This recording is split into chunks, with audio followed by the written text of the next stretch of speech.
Well, hey everyone, it's me, Jermaine, and I'm back with yet another Simple Truth update. And I came across an article today that I definitely wanted to share with the viewers and wanted to share with the Simple Truth audience.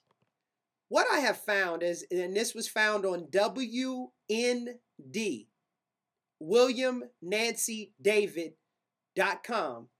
And I saw an article that really and truly had me just shaking my head. I just cannot believe what we are beginning to become subjugated to as far as the system as we know it.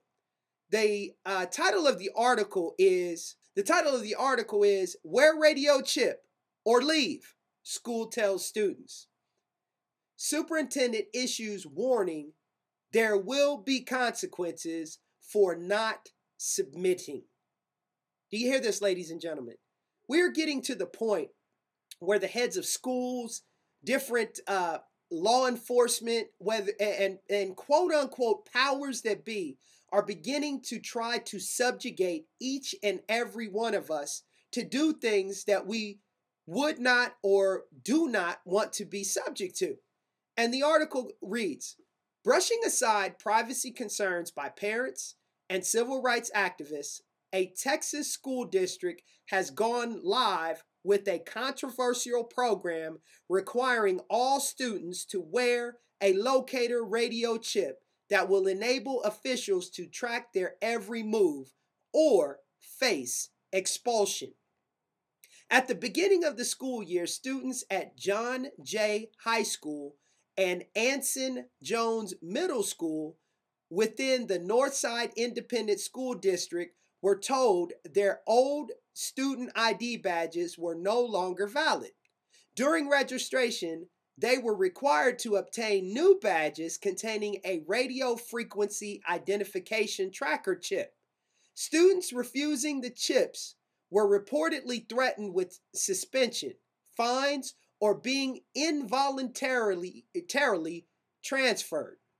Unlike chips used by retailers to track inventory, which activate when scanned by a reader, these chips contain batteries and actively broadcast a continuous signal. On October 1st, the schools went live with a program to use the chips to track the exact locations of students using the badges. The badges would even be able to tell if a student in a classroom is in his seat or somewhere else in the room. The district's stated reason is to help obtain funding from the state by documenting the number of students who attend the school.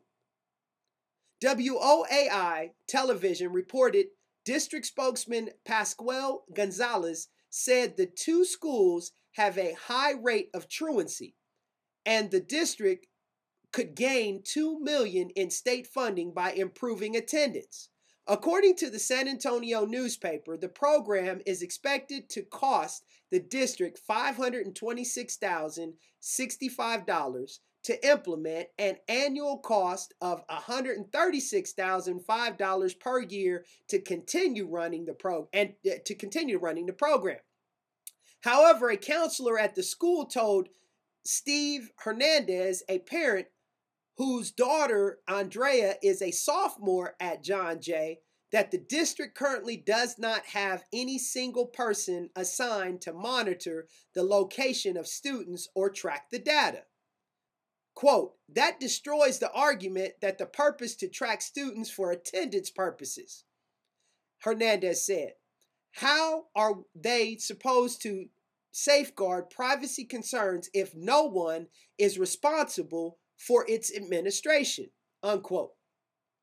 The website chipfreeschools.com cites health concerns over the chips and includes a petition paper from groups including the American Civil Liberties Union, Electronic Frontier Foundation, Big Brother Watch, Citizens Council for Health Freedom, Constitutional Alliance, Freedom Force International, Friends of Privacy USA, the Identity Project, and Privacy Activism said no students should be subjected to the chipping program unless there is significant evidence of its safety and effectiveness.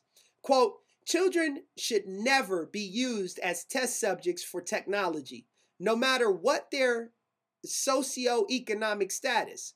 If schools choose to move forward without complete information and are willing to accept the associated liability, they should have provisions in place to adhere to the principles of fair information practices and respect individuals' rights to opt out based on their conscientious and religious objections, the statement said.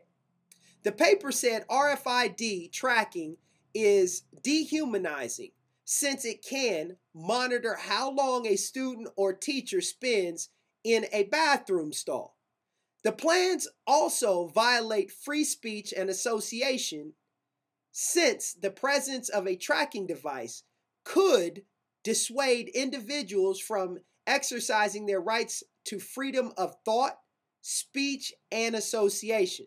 For example, students might avoid seeking counsel when they know their RFID tags will document their presence at locations like the counselor and school resource officer offices.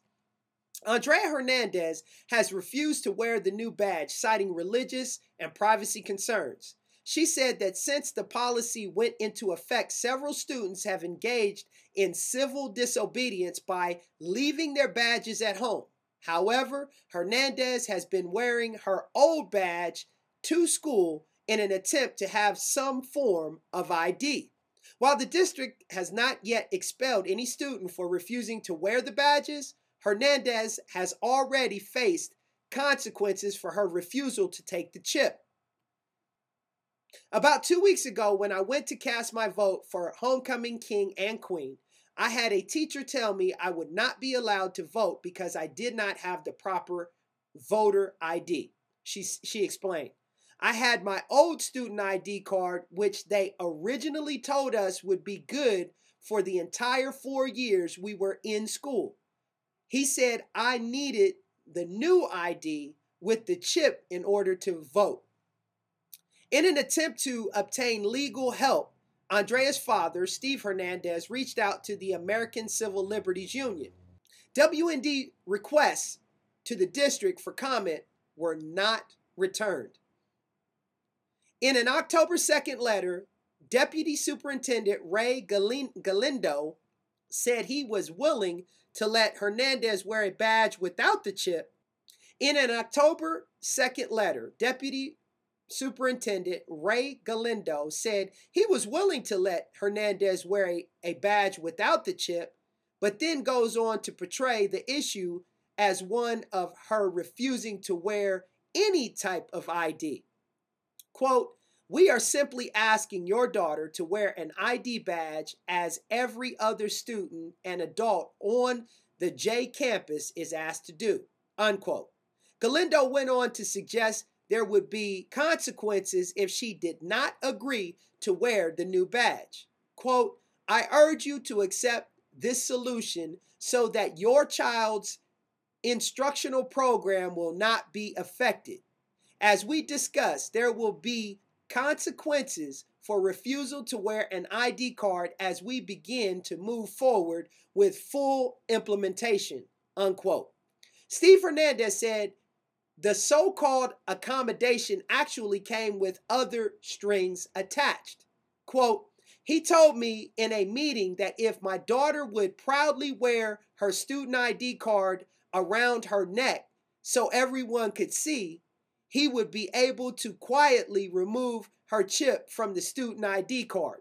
He went on to say, as part of the accommodation, my daughter and I would have to agree to stop criticizing the program and publicly support it. I told him that was unacceptable because it would imply an endorsement of the district's policy, and my daughter and I should not have to give up our constitutional rights to speak out against a program that we feel is wrong.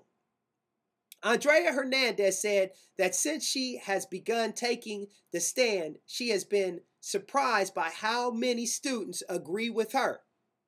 Quote, on Monday, a group of students came up to me in the lunchroom asking me about the chips after they saw me appear on television, she said.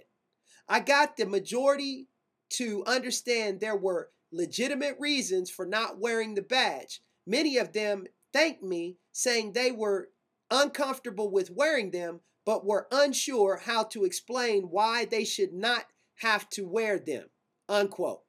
She went on to say, while some students have said they didn't have a problem wearing the badges, she is not aware of any who enthusiastically support the program.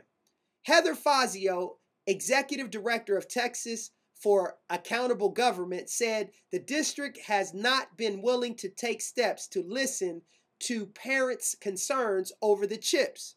Quote, the school board refuses to put it on the agenda or hold a forum where the matter can be debated publicly. Parents are allowed to speak to the board on any item not on the agenda, but the board is under no obligation to respond to what is being said. When we mentioned our concerns to them, they looked at us with indifference.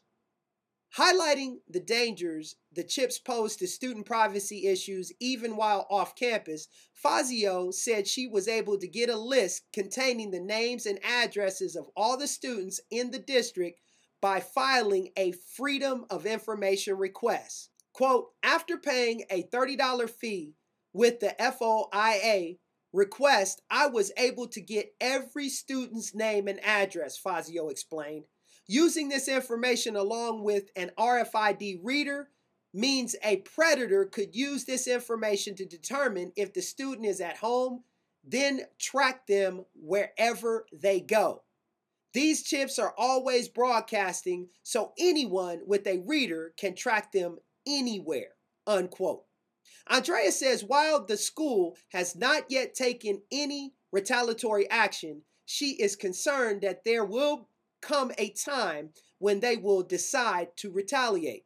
Quote, it is just a matter of time before they write me up and expel me. This would put a big black mark on my record if this were to happen.